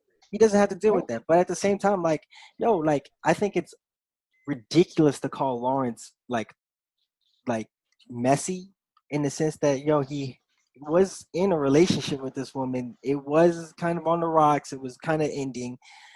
And that he has a kid. That don't mean that he wants to be with this woman. And, I understand that a lot of people probably have had baby mama drama. But, like, I don't blame Issa for maybe not wanting to be with him. But, like, I also can understand if Lawrence is like, yo, like, me and her are done. I have this kid. I'm going to be a father. But that doesn't mean that he can't be a partner as well. I think that once I watched the episode and I saw the after thing, and I realized for Issa, outside of the news of it, I think when we think back on the show as a whole, the flashback in the end of season 2 when Issa and Lawrence were getting rid of, when Issa was moving out the original apartment they lived in together, and Lawrence came back to give his key, and they were having that moment. And they were doing that flashback about all the dreams they had together, about marriage and eventually having a baby and being together and all these little milestones. I think it was deeper for Issa because she wanted to, I think with this whole trajectory in season 4 of Lawrence and her being at a point where they're cool, and then Lawrence kind of bringing up the fact of like, what happened with us? And them now falling into that thing of like they're entertaining and trying to see the options of restarting their relationship again. That is all dashed to pieces when we've taken one big thing off the table. For a lot of couples who want to be a couple, the baby thing is a goal outside of moving in together, outside of marriage, and outside of those two other main goals, that is a benchmark for a couple. The end goal is to have a child together. And you've now taken that off the table. I'm never going to have your firstborn. For all the years that I was with you, for all the years I was dealing with your shit, I can't have your firstborn. Some other woman is going to have your firstborn. All the first you get to do with this kid and this woman. It's Lawrence's fault. It's Lawrence and Condola's fault. But my thing is, like, at the end of the day, I could have had all that if you didn't cheat. See, and that's the whole thing. Rob, no, we're not gonna go back there. Issa is terrible because she cheated. That's not the thing. They were both. First of all, they were both wrong. Both of these niggas have admitted. Like you. I would wish that people can respect that. I mean, they're characters, and yeah, they do a lot of dumb shit. But we all do dumb shit. That's why I think people get so angry at the show because they're living your life. But they both were like, "Yo, I was fucked up." Like Lawrence said it. I was fucked up. Issa said it. I was fucked up.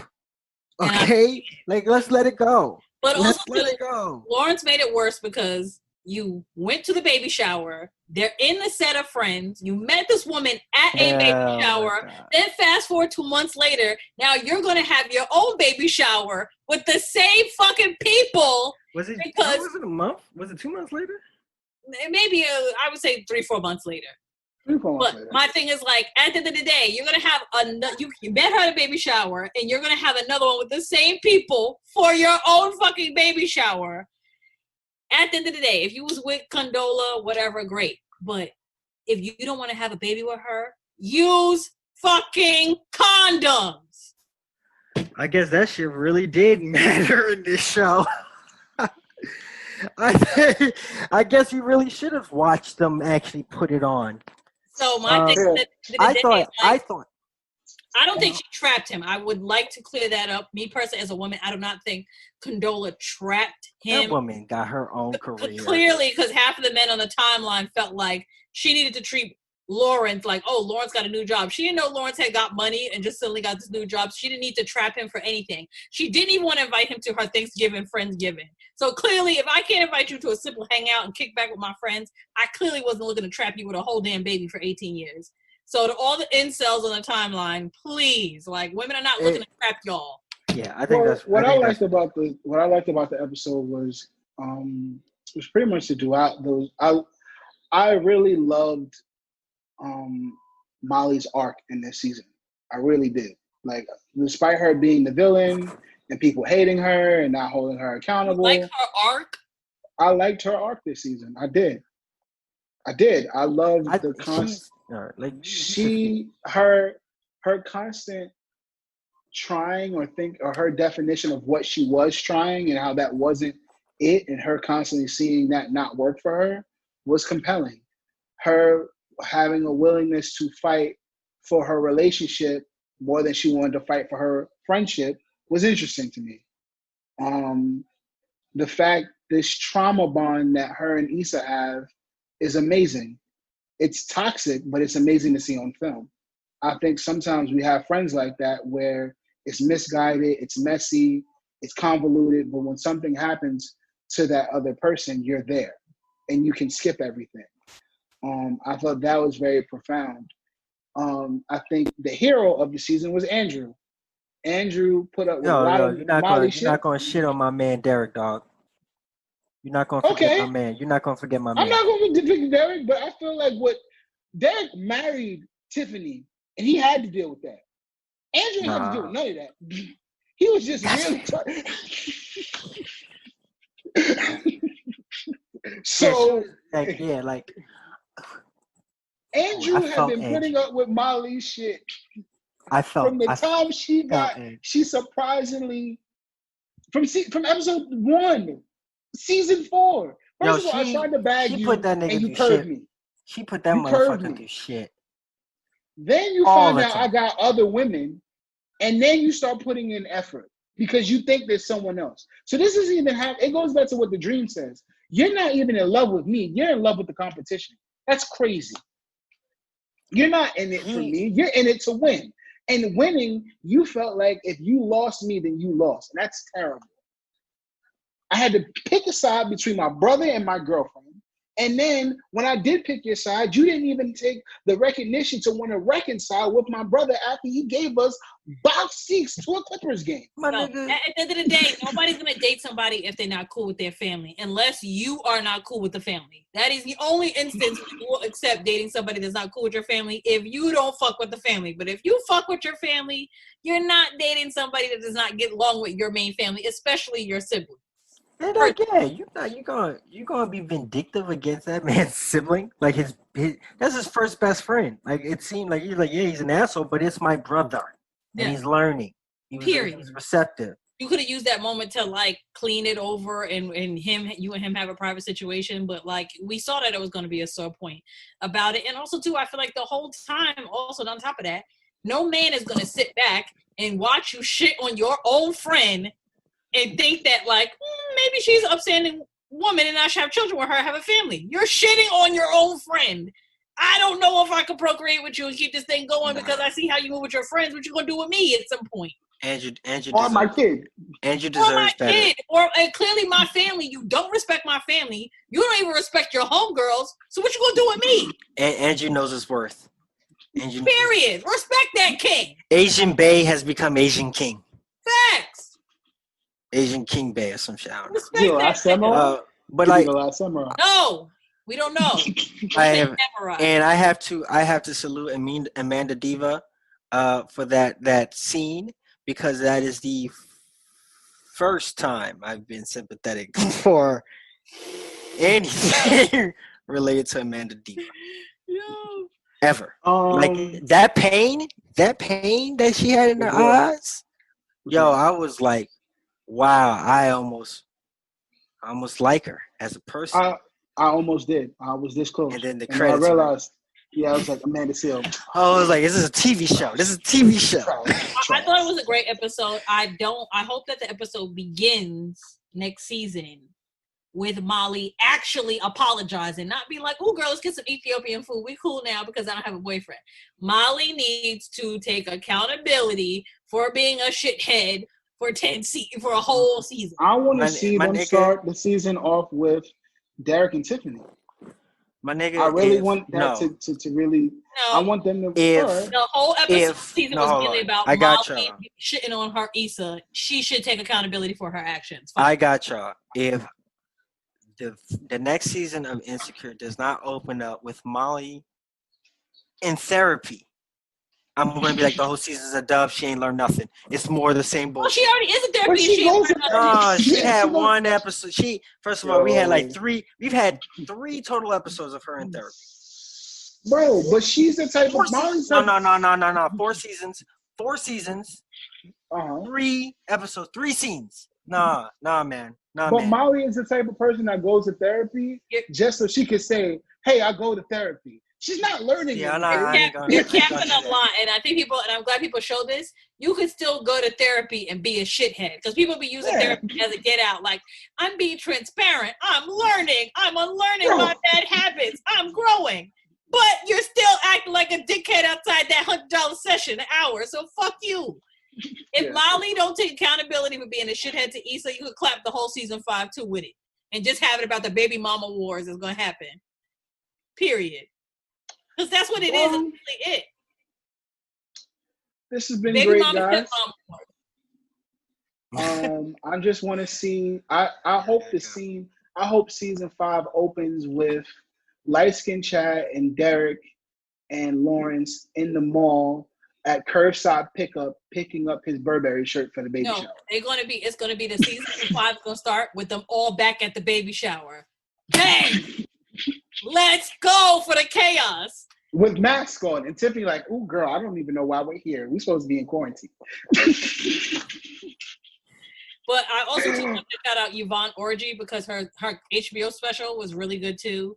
Her talking about her Nigerian roots and her newfound fame, I guess, because of Insecure and other issues, being from a country, her African Nigerian roots, and also being raised in America and having to become a comedian. So I want to shout her out that, and shout out to the soundtrack, because the soundtrack is fire. Yes. Yo, Another great season. We'll have to argue about another show. Hopefully Atlanta comes back. Just one last two last things. Beethoven was black. It all makes sense. Rick and Morty ended their latest season right. Those first 5 episodes were trash. Whoa. No, those first 5 episodes of this season were trash. They were trash. We can definitely have that argument. I have no problem. I have like an entire dissertation about how the first 5 episodes show no character growth, no plot development, rehashed plot lines. The second part of the season was incredible. They clearly stopped after those first 5 episodes and were like, we're fucking up. And then they pulled it back together. Shout out to Zack Snyder for saying that we probably gonna get the Zack Snyder director's cut of Justice League. I kind of want that. Director's cut. Just show me the scenes that were missed. I don't want to watch Justice League again. Enough. No, it's a 6-part miniseries. Like it's that much footage. I'm curious about it. I think that he's a fucking tool, but like I'm curious to see what they're gonna do with Apocalypse because it's like Steppenwolf was trash. Like he was always gonna get his ass handed to him as soon as Superman stopped being such a bitch. But like Apocalypse now. That's we're talking about Darkseid, right? It's Darkseid. Yeah, excuse me. Apocalypse is the planet he's from. But Darkseid. Yeah. That's the original badass. Being afraid to ask for what you need is a trauma response. All right. Sounds good to me. Yo, you already know what it is. Public service announcement. It's never a safe space. You only do it for the culture. We never do it for the fucking industry. We are out. Bang, bang. I'll talk to you later, folks. This has been a public service announcement with Robbie Digital, Bones, and Saul Goodman. If you enjoyed the podcast and would like to check out past and future episodes, subscribe, rate, and review on iTunes at Public Service Announcement and subscribe on SoundCloud at PSA NYC Squad. You can also check out additional content on Twitter and Instagram at PSA NYC Squad. It's lit.